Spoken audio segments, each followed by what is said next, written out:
How's it going? Doing good. I'm excited for the pay-per-view on Friday. You got Ring of Honor's 15th anniversary show, 15 years after the company's debut. You're headlining the show for the Ring of Honor World Championship. How are you feeling going into the show on Friday? Very confident, man. I'm feeling good. Thanks. No problem. So, as I said, Friday, March 10th, this upcoming Friday, 9 p.m. Eastern Time, Sandtowns Live, Las Vegas, Nevada. You, Adam Cole, for the Ring of Honor World Championship. What does it mean to you to be headlining Ring of Honor's 15th anniversary show after competing in the main event of Ring of Honor's very first event ever? The era of Honor begins almost exactly 15 years earlier. Well, honestly, it's sort of surreal to know that in the 15 years Ring of Honor has been around, that the name Ring of Honor has become synonymous with great wrestling. And you look at the guys that have held that championship in the past, guys like Bryan Danielson and Low Ki and Samoa Joe and CM Punk, Austin Aries, Tyler Black. I mean, I could sit here and name names for 5 minutes straight. And to know that I have that opportunity to add my name to that list of guys and to represent Ring of Honor as some of the best wrestling on the planet, yeah, it's surreal. And to know that I was there at the very beginning and been there off and on throughout the 15 years, it's a real special moment for me. And the cool part about these main events that Ring of Honor does, from Final Battle, All-Star Extravaganza, which you also headlined 6 months ago. That was my first ever Ring of Honor live show. It was absolutely incredible. Ladder War 6. But the point being that the main events that Ring of Honor puts on always have these big fights feel. You know, you're going for your first Ring of Honor World Championship on Friday, hopefully winning it against Adam Cole. But leading into these pay-per-views, Ring of Honor does a great job of hyping up the main events. And on their YouTube channel this past week, you had this amazing sit-down segment this past week where you discussed why you needed to win. So do you feel you have this advantage over Adam Cole, not only in terms of your experience in the business, obviously, but also that it's a must-win, nothing-left-to-lose situation for you?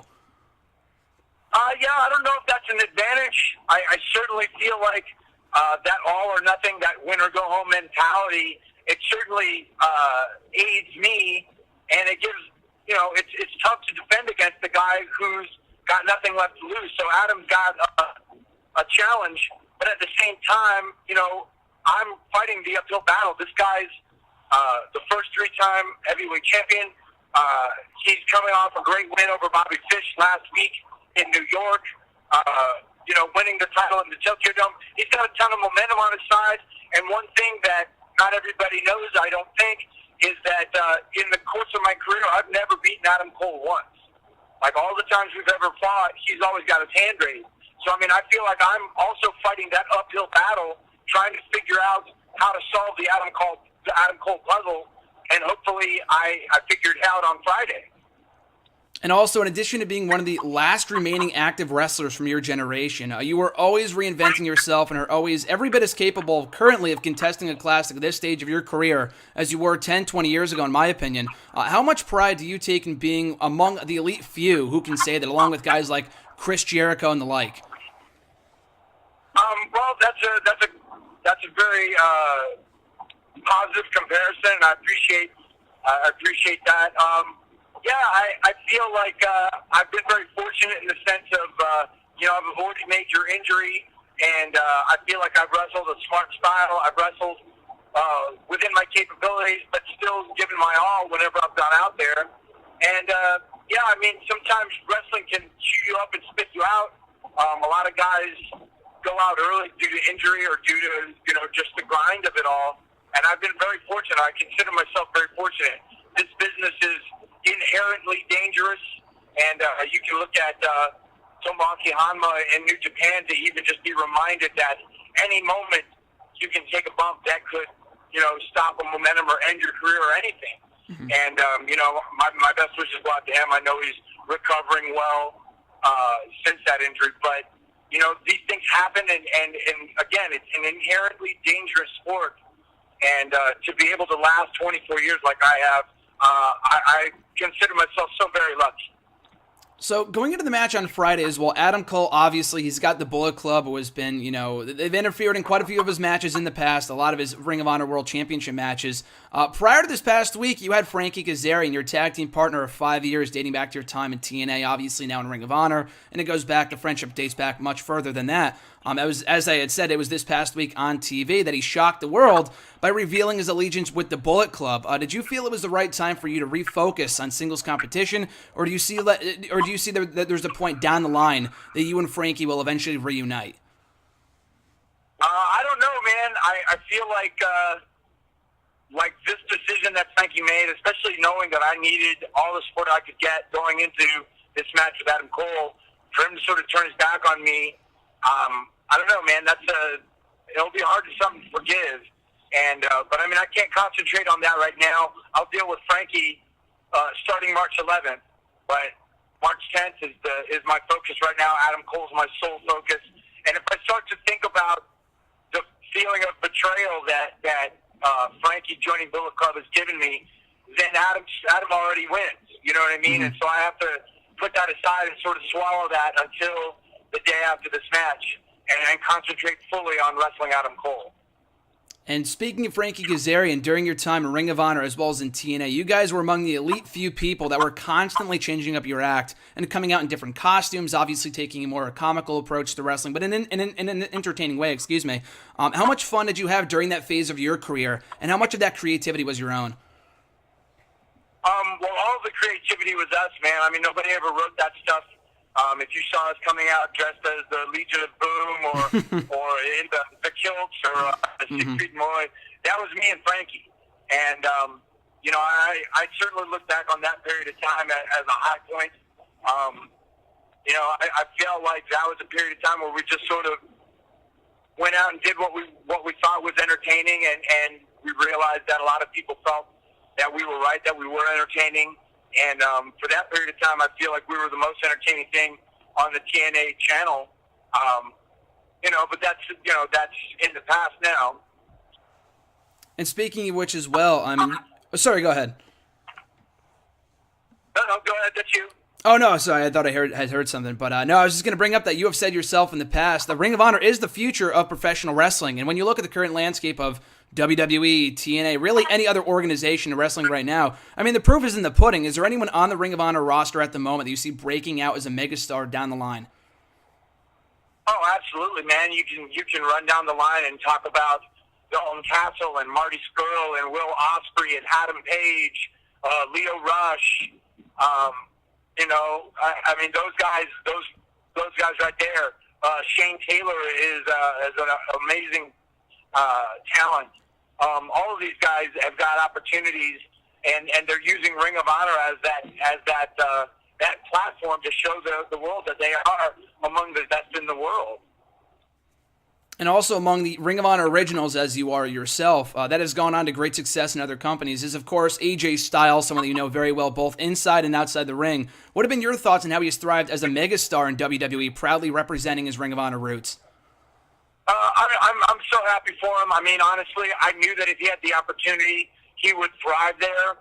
And, just judging from his response last year in the Royal Rumble and his year up until now, I mean, everything's been going so well for him, and he deserves it. I mean, he worked very hard the years he was at TNA, and then stepping away from TNA and going to New Japan like he did and thriving there. It just proves he's probably the best in the world at this moment, and I look forward to see what happens for him in this WrestleMania season. I hope they give him a good feature match, something that he can go out there and perform at the best of his abilities. And also, as well, kind of speaking outside of wrestling, could you talk a little bit about your new line of All Yeah comics? I mean, it was cool to see that you were able to promote it last week. I saw the Twitter conversation they had with Daniel Bryan, of course, the SmackDown GM, and a Ring of Honor original as well that you know very well. So can you talk a little bit about your new line of comics coming out? A couple years ago, myself and Frankie, we put out a comic book with Art Baltazar and Franco, who are two Eisner Award-winning comic creators and cartoonists. They have their own imprint called Aw Yeah Comics, and in 2014 we released a book called Chris Rodinius and Kazarian Wrestle Aw Yeah Comics. With the idea of trying to find something for that 8-year-old, 10-year-old, 12-year-old kid that comes to wrestling shows that might not be interested in buying a DVD or buying a T-shirt. We got a great response. Art and Franco are basically the Pixar of all ages comic books, so they were the perfect guys to do this with. This February, we released All Yeah Comics Team Up #1, which is the ongoing saga, the continued story of me and Frankie interacting with Action Cat, Adventure Bug, and Awesome Bear. And so far we've had a lot of great feedback from the kids and the families that come to Ring of Honor shows and get the book and read it.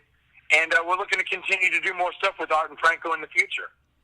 And really, you've faced virtually anyone who was or is someone in Ring of Honor currently or in the past, or even in the future probably. But is there anyone left on the roster? I mean, really, either on the Ring of Honor roster or elsewhere in the world of wrestling that you wish to face in the future?